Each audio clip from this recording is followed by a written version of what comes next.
Hey, this is terrific. Let's go up in the air. Wow. Oh, hello. Hey, welcome back to the art room. I'm really glad you could make it today. In today's art room, we're going to take a look at an architectural style known as the pagoda. You can find pagodas in China, Japan, Tibet, and even here in the USA. Right now we're flying over a beautiful pagoda in Reading, Pennsylvania. In fact, our project today is called a Pagoda Lantern. It's really simple to make, and along the way, we'll learn how to write some things in Japanese. So stick with us. This is going to be a great episode.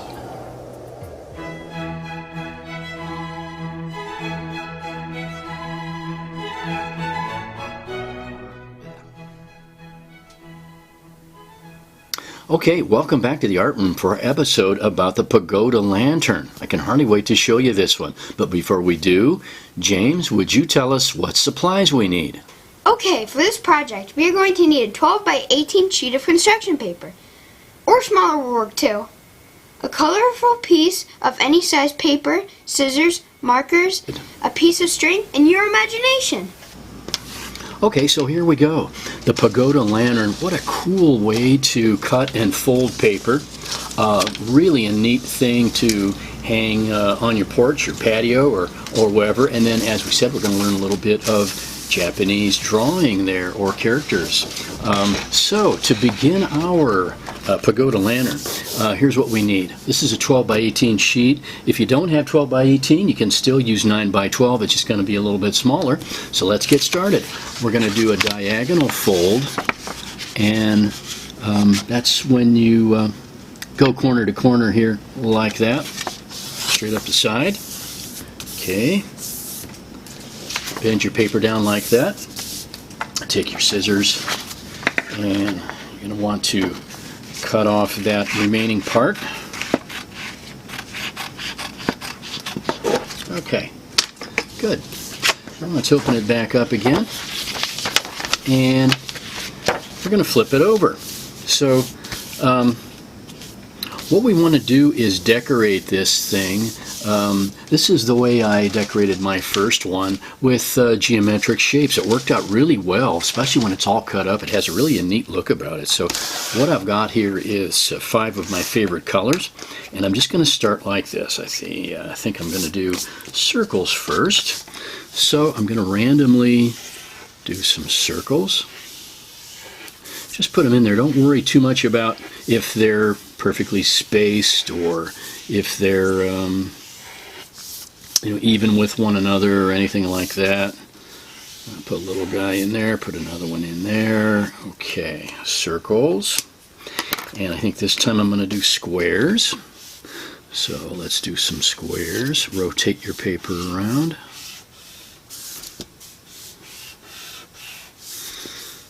And if you have crayons or colored pencils or anything else, fine. It'll all work out. Hey, you're in the art room. Trust me. Okay, and then let's just plunk another one down there. All right. And let's move on here. I'm going to go with my blue. What am I going to do this time? I think I'll do diamonds this time. So let's see, blue diamond. Blue diamond. I'm just overlapping, of course. I'm not paying attention to what is underneath very much. Just drawing these big blue diamonds. Look like slices of pizza, like that. And I think I'll put another one in there. Hey, the design's getting kind of cool already. And I'm going to finish up then with some yellow. Let's see, what am I going to do with them? I'm going to make some yellow rectangles. Isn't that pretty? Yellow rectangles. Another one in the center. And hey, I've got one more color. Why not? Just use one more here. Got some orange. I think I'll do, let's see, some stars. Why not stars? Okay. And if you want to do circles again, if you don't like stars, any kind of shape. We're just filling this design with some neat color. And One more, I think. One more. Can't resist. One more. Can't stop drawing there. That's me. And one more in the center. Oh, that's super cool. I kind of got some extra area around the end here. I think I'm just going to throw some wiggly lines in here to kind of make it work. Going around there like that. Obviously, I mean, you could make any kind of design on the back of this American flag even, or you know, your favorite Pokemon characters. Doesn't matter, but we are going to be cutting it all up, so you won't really be able to see that much of it. Okay, with me so far? Very good. All right, what we're going to do next is get this folded in half like a sandwich. Now we want the colorful part in there, like, you know, the cheese in a cheese sandwich, so make sure that the colorful part is in there. All right, and then we're going to fold it in half again. Okay, like that. Crease it down really good. Okay. So, do you see the longest edge? There's 3 edges on this triangle, but this one, the long one, is the one we want. We can't start here, and we sure can't start here. We want the long edge, and if you goof up the first time, don't worry, you'll be just like me, because I goofed up the first time I did mine. So, we're going to get our scissors then, and we're going to make some cuts along this paper. So get some scissors that you like, that work well, and it doesn't matter which side you start from, and I'm going to start on this side. So once again, it's the long edge, okay? It's the long edge on the bottom. All right, let's cut across the long edge. Now we're going to make it about as wide as your thumb. Okay, so if you're really little, you're going to have a little thumb. Maybe make it more like Mr. Shay's thumb. So about that wide. Okay, and we're going to cut across. Try to keep it straight and even. Now when we almost get to the edge, about there, right about there, we're going to stop. Okay? Now we're never going to make 2 cuts on the same side, one after the other. So we made the first cut going this way. Okay, can you see that? Now the second cut is going to come across this way, where we ended up. So we're going to go across the other way. Hold on to your paper, keep it kind of straight.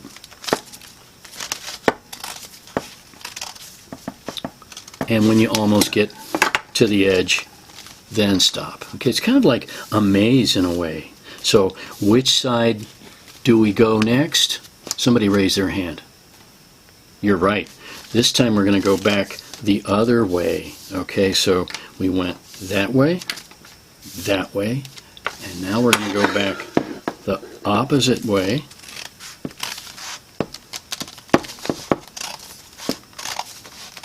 Till we almost get to the edge, and then stop. Okay, see what's happening? Which way do we go now? Well, we ended up here, so that means we go back the other direction. Okay, got about 2 more or 3 more cuts to do. We ended up here last time. We go back the other direction. And stop. Don't forget to stop. And if you do cut the whole thing off, then just go back to the drawing board, okay? Back the other direction. Okay, see that? Back the other direction. Now we've got 1 more cut that we think we can make. And let's go back the other direction. All right, very good. All right then, so we're ready to open up our sheet here and begin turning this into a lantern. So the trick is, it's easy to get kind of tangled up if you're not thinking about this right. So remember, we folded it twice before we started to cut it. So first thing we'll do is open it up halfway, okay, and spread it out like that. Spread it out with your fingers, okay? Don't try to open it yet. Let's open it up the whole way. Oh, that's lovely, isn't it? And one at a time, one of these Sometimes your scissors make these things sort of stick together. Let's open that. Okay, and get everything free. Very good. All right, and then fold it down. So you should have one little place in the center, I hope, that you can grab a hold of. And once you're ready, again, pull it up and give it a shake. And there you go. There you go, your lantern. It's working out so well. Oh my goodness, I love it. And it's so pretty with all those like colorful shapes that we put on it. Okay? All right. That's step one of the lantern. So we've got that. We're going to set that aside then. And here's that piece of extra paper that James told us about. Here's just a blue piece of paper. Mine's a little bit too thick, so I'm going to actually cut it down and make it a little bit thinner. And yeah, something like that. It's not a big deal. I'm going to say that's probably about 4 inches wide there. Maybe 3.5, 4 inches wide would be good. And I'm going to round the top off so it doesn't catch on my lantern on the inside part, so it'll rotate a little bit, like so. And then at the top, I'm going to punch a hole with the hole puncher.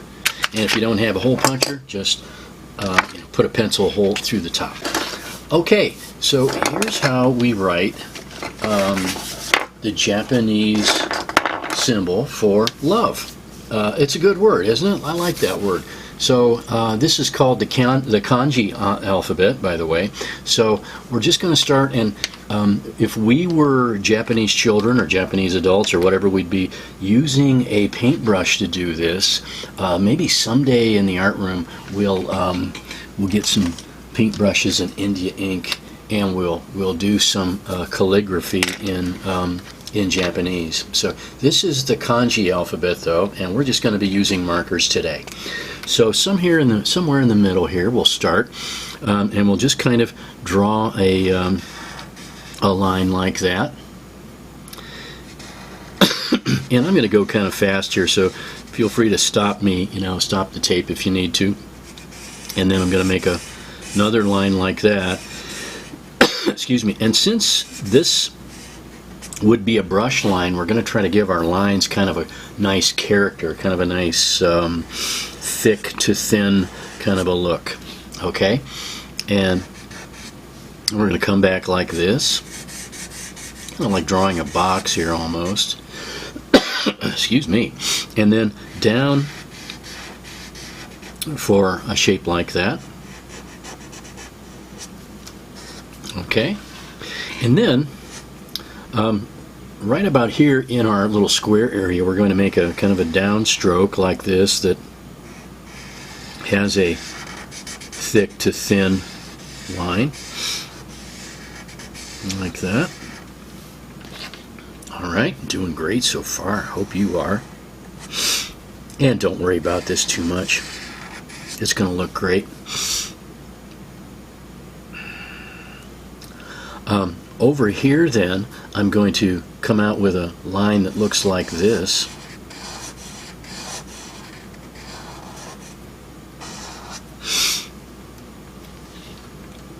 After that, make kind of an X shape there. And then from the top of that, here's that X shape kind of going down like that. So if you really think about it, every time you write your own name, you don't write it exactly the same, do you? So I don't think you're going to have anybody calling you out on this unless you have an uncle from Japan. He might say, "Oh, wait a minute, I don't know about that." Hope not, though. So there we go. That part looking good so far. And then we'll make kind of a little raindrop shape here. And another raindrop shape here. And then this time the raindrop shape kind of extends out that way, and they've all got that kind of lovely taper from thick to thin that would kind of simulate a brush if we were doing it with a brush the right way. And one more little thing to do, just a kind of little chop up here that kind of hits the tip of that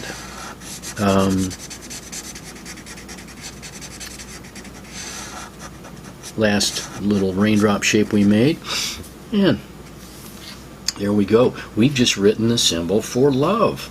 Great. Next, it's time to get our piece of string. I'm going to break off about a foot and a half or so. Really doesn't matter how long the string is. If you have a high place you want to hang your lantern from, use a lot of string. And I've got my little hole in the top of our little centerpiece here, and I'm just going to put the string through the hole and just tie a little knot around that. It's a double knot. Okay, like that. And let's go back to our lantern. So I want to punch a hole in there, and if I can reach my hole puncher in there, I can. Now if you can't, then just take a pencil and poke a hole right through the center there, right in the middle where the two lines cross. And from underneath then, we're going to take our lantern, flip it over, and put that string up through the top, like that. And oh my goodness, there we go. The lantern is, oh wow, all done, and I'm ready to hang that any place I want to. That's just terrific. Well, hey, that was great, and kind of a short and sweet art room today. I kind of like them when they're a little bit shorter sometimes. We've been doing some pretty hard things. That's kind of just a short, fun one to do. So, we're going to leave it there, and I hope you followed along, and I hope you did fine with your Pagoda Lantern. Until we meet again, remember, no matter where you go, no matter what you do, you've got something always to be proud of. You're an artist. So stick with it, and we'll see you back here next time in Mr. Shay's Art Room.